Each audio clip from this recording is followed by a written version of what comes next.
Do you have stacks, pads of 12 by 12 pattern paper that you need to turn into cards? Hi, I'm Jess from JessCrafts.com, and I'm here to help you make the most of your crafty supplies and time.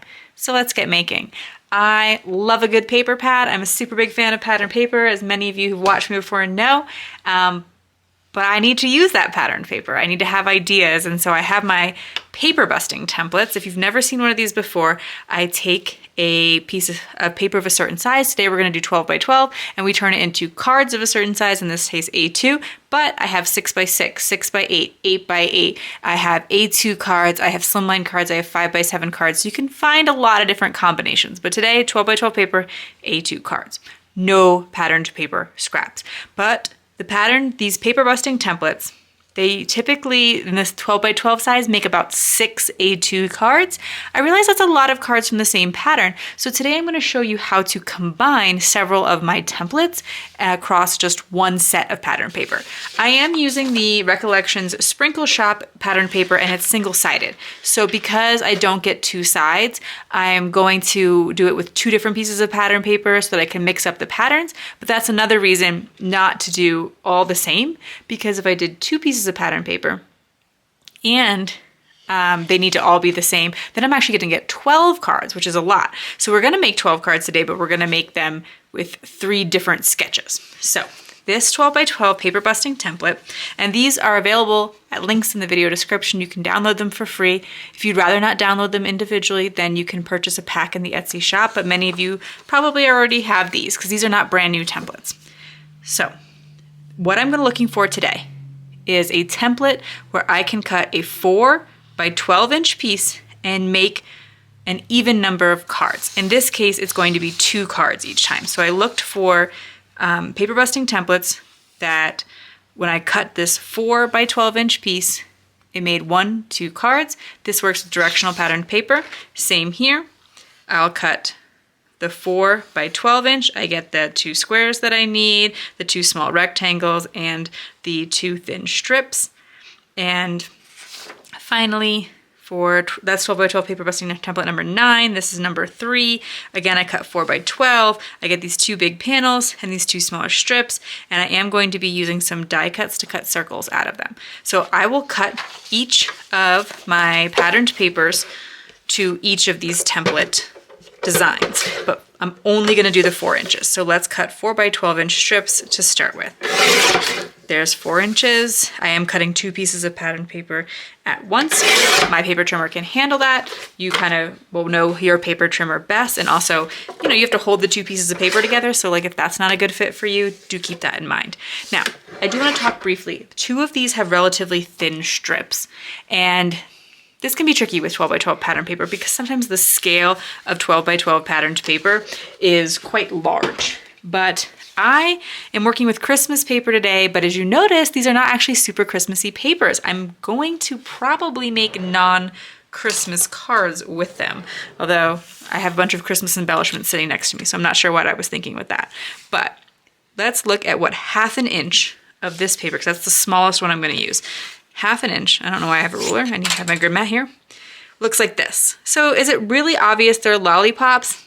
Meh, not very clear that they're lollipops, so we've cut it quite small. And there's going to be some 1/2 inches where it might even be less obvious. That's another 1/2 inch strip. So this is something you can do to see if it feels like a good fit to you. I'm thinking that when you see that there's other lollipop paper in the same, like somewhere else on the card, that will probably help. But this is something you want to factor in. And the other paper I have are just these little dots, so I'm not too worried about those. But I did want to take a moment to point that out so that before you start cutting your paper, you can factor in if your patterns wouldn't work well. Okay, so then let's take a look at, I think the easiest one to do is number 3, because we're just going to cut 3/4 inch off the bottom. Make sure these are lined up. I'm gonna just bring it, instead of measuring to 3/4 inch, I'm just gonna subtract 3/4 inch. So 12 minus 3/4 is 11 1/4. So that's where I'm getting that measurement from. And then another 3/4 would be 10 1/2. And then we need 5 1/4. And that will make 2 5 1/4 inch pieces. These don't get any mats because they're just about 1/4 inch smaller than the size of the card, but you will need mats for these strips and for the circles that we cut out. And so for the die cut circles, what I'm going to do is I have like a set of Hero Arts nesting layering dies, and I'm gonna find one that's about 2 inches. Is that what I call for? One that's about 2 1/4 inches. And then I'm going to look for the next size up in my layering dies, and that's what I'm gonna die cut out. You notice on the sketch it asks for us to cut out some circles. I'm going to use my Hero Arts Infinity Circle dies. There's a lot of different sizes within these, and on the sketch it calls for one that's about 2 1/4. There's a lot of flexibility with that. If you don't have one that's 2 1/4, just pick one that's relatively close. This is a little over 2 inches, so I'll probably use that one. And then I'll get the next size up to cut the mat. But if you really wanted to go a little bit bigger, maybe you want to have a clear place to put your, I think this one's actually closer to 2 1/4. If you know, it helps you because if you have a larger embellishment, maybe you want a larger circle, you just got to make sure that this is not any wider than your patterned paper, and you probably don't want your second layer any wider than your patterned paper either, because you want to, like, you know, whatever the largest size, that's how much extra room you're gonna have. And we're gonna be layering it on top of this strip, so having a little bit of the strip poking out will probably look nice. But just some things to consider, and just picking 2 layering dies. I'm going to, when I place this die down, I need to place it wherever I want to place the circle on my final card. So if I want my circle to be a little bit to the right of the card as you kind of come in looking at the inside of the card, because this is where the inside or the opening flap might be if it was a side folding card, then I can place it here. And when I place the final embellishment, then I put it on top. I could place it in the center, or because I'm using non-directional patterned paper, I can place it so that it's in a different orientation. And then you're thinking, okay, but what about these? That's not long enough anymore. If I wanted to change the orientation, what I would do, and this is mentioned briefly, though the text is quite small in the template, is then you can cut this piece and spread it apart so that it looks like it covers all of this. But I wanted to just kind of show you all those options briefly. I think I'm gonna do the easy thing today and just center it all, but I'm gonna center it towards the bottom of the card. All right, next we'll look at template number 9, and we're gonna need some small strips again. So I usually like to cut those off first, and therefore I'll be measuring 1/2 inch in from the 12, so I'll cut it at 11 1/2, and then 11. And I like to have little things to help me stay organized, so often I'll use these trays from scrapbook.com, so all the papers that go with one thing, but I also sometimes use these poly folders from Amazon. And then I need this next thing to be 2 1/2 inches. And then that 2 1/2 inches gets cut in half to 2 by 2 1/2. Right now it's 4 by 2 1/2. And all of these measurements are right there on the sketches. I always recommend go slow and take your time with the measurements, because the assembly of the cards will go pretty fast. But if you make a mistake when you're cutting, you can usually recover, but you're gonna have to then stop and think about how to fix it. So, you know, the whole like measure twice, cut once kind of philosophy. And so then the last piece that I have is 4 by 4 1/4. And these are all the things that I need for my second set of cards. I will need to cut some cardstock mats. The cardstock mats are 1/4 inch bigger. All of the measurements for cardstock mats are right here. I'm not going to show you how to cut those just because it's not as important to cut them precisely as it is here, because there are no scraps. But with your cardstock, I always say you'll have scraps. I use my scraps of cardstock first to cut my mats, but that is not part of the no scrap method. So I will though, you know how I needed circle mats? and I'll probably show you this again later, but I need circle mats for the previous card.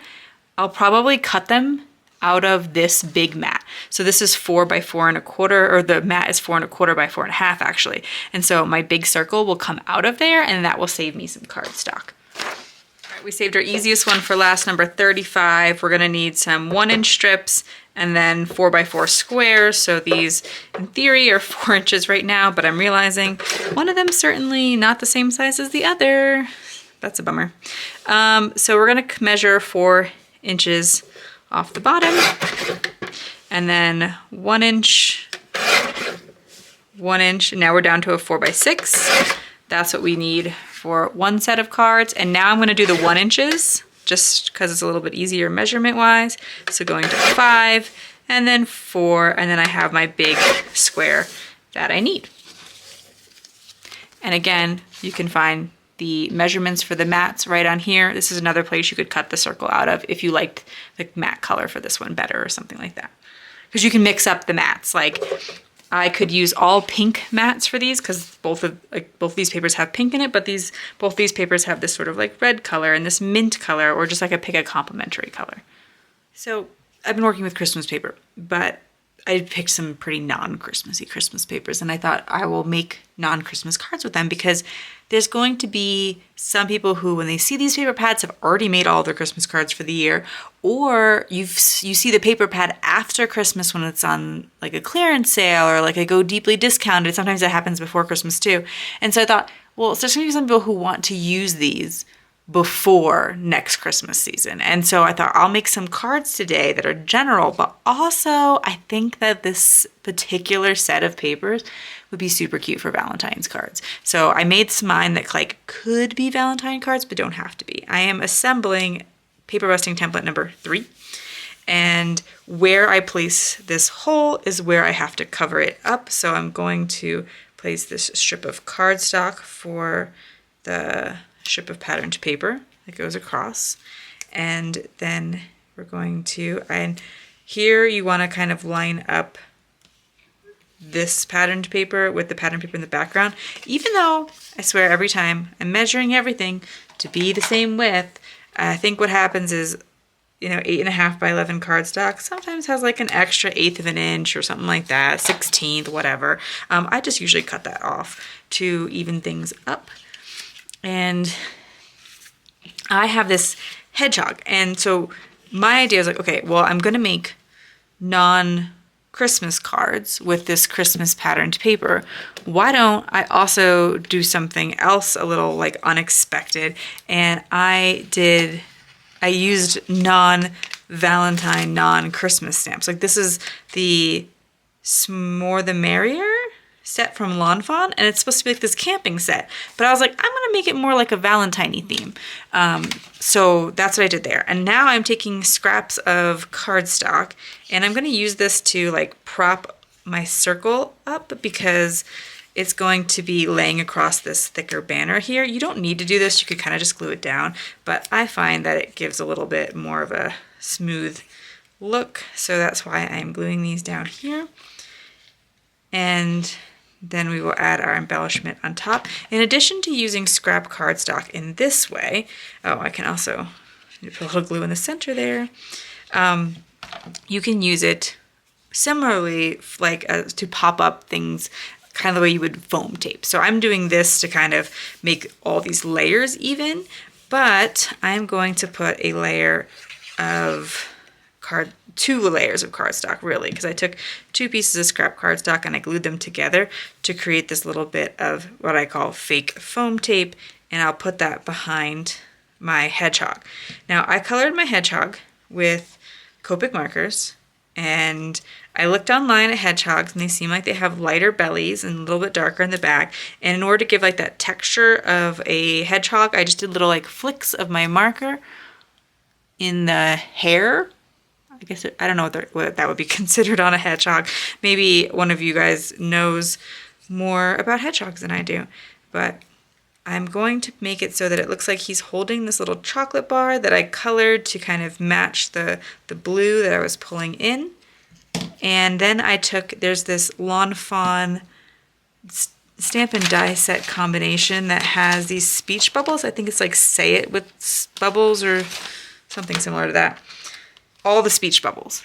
And so you can stamp the speech bubbles, but the coordinating dies just cuts out a bunch of different sizes of speech bubbles.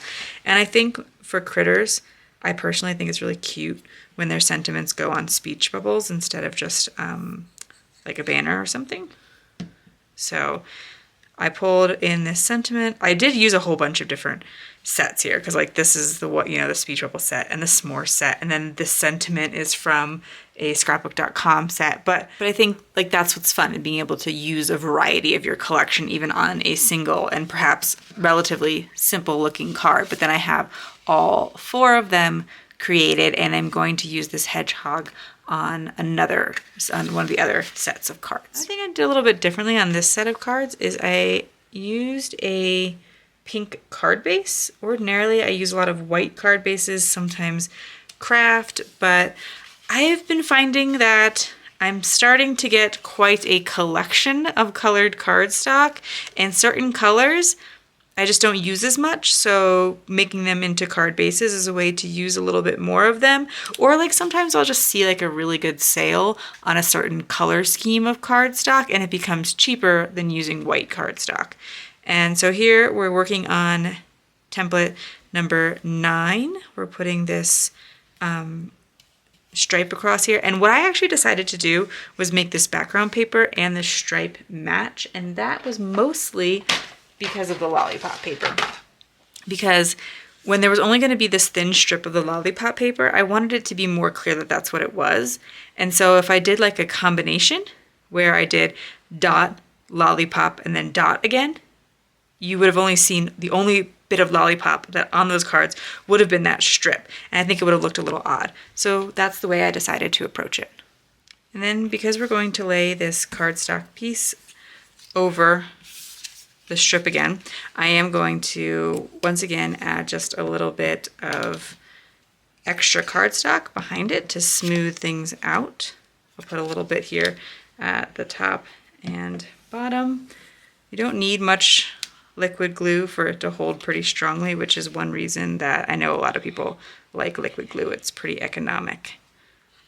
And I meant to put it on the right side, but I think you'll see that glue when it dries. It's pretty subtle. It does dry relatively clear, but I'll just leave it on the outside. I think either way it works. And then we'll add a little bit of our lollipop paper. We're going to come in again with the same little embellishment. It's not going to work so well for our last card, so I had to pivot a bit there. But I also thought the pink card base made it such that if I do decide to use these for Valentine's Day, like if I go ahead and put some of my Valentine jokes in them, you can find free jokes for many occasions at jesscrafts.com. I'll remember to put a link in the video description, and also like places that you can donate your cards, because it is about that time you could probably start thinking ahead to the next holiday. So if you like to donate your cards, you can start making your Valentine cards even in December. So I could, if I want to put it that way, then I think the pink will bring it more into that Valentine realm. And I did stamp this sentiment with a red ink, I think it was cranberry from Lawn Fawn, to tie in that little bit of red from the lollipop paper. Oh, I'm looking at the sketch now, and it's on the left. So I don't know what I was thinking, because some of them I put on the right and some I put on the left, which just kind of goes to show you, like, the sketch is really mostly a suggestion. If there was another way that you wanted to assemble these, you could like shift this whole panel down and you could center everything. Like there's many ways to use these, like the parts. But the point of the templates is to show you, what could you evenly cut, and then how you want to assemble it can be a little bit up to you. I've done that sometimes where like I'll show more than one sketch, actually kind of like sketch 3, where you see there's 2, or template number 3, there's 2 sketches next to it. If it's just a matter of simply rearranging them, I don't always show that, but like this one, you kind of have to do a little bit of a different cut to get the second sketch. So that is template number 9. Finally, we can assemble the card for sketch number 35, or template number 35. This is where, again, I cut that hole out of the center. One of the cards needed these blue mats around circles. And then also the embellishments that I chose to use for this needed them. So it was a good way to save a little bit of paper if you can think ahead and know what you're going to do on some of the cards, or like how you're going to complete your cards. And then here again, you could put that little bit of cardstock behind them to prop them up if you so choose. And we'll mix up our patterns, add a little bit of adhesive. My ATG has run out of adhesive. It needs to be refilled, but I just grabbed another backup adhesive out of the drawer. So now I've got like glue and ATG and tape runner and everything on my desk. I probably should just be using glue for this. I use the Barely Art glue, and I find that it doesn't wrinkle patterned paper. So this might be running low too. That would be funny. I'll just use up every adhesive in the drawer tonight.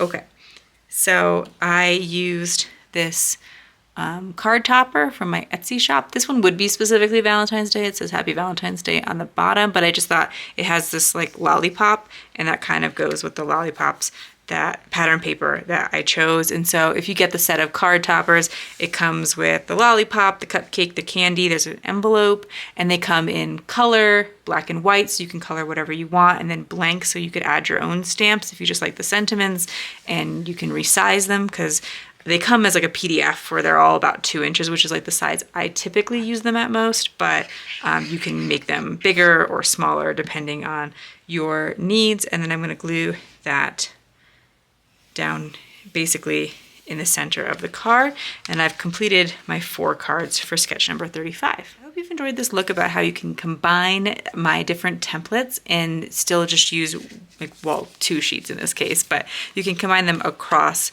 sheets of patterned paper, and so that you can get greater variety. You don't have to only make 6 of each card. You can find these templates that sort of coordinate with each other. Their links will be in the video description, so you can create a variety of cards instead of 12 of the same with 2 pieces, or 6 of the same with 2 pieces. But we have 12 cards from 2 pieces of single-sided 12 by 12 Christmas paper, but we've turned them into Valentine or everyday cards just to kind of mix things up a little bit. If you found this video helpful, here's another video where you can find more ideas for enjoying your crafty time and supplies. Let me know you like this video with a share to your crafty community, subscribe and click the bell so you don't miss the next template or tutorial, and check the video description for product links. See you in the next video.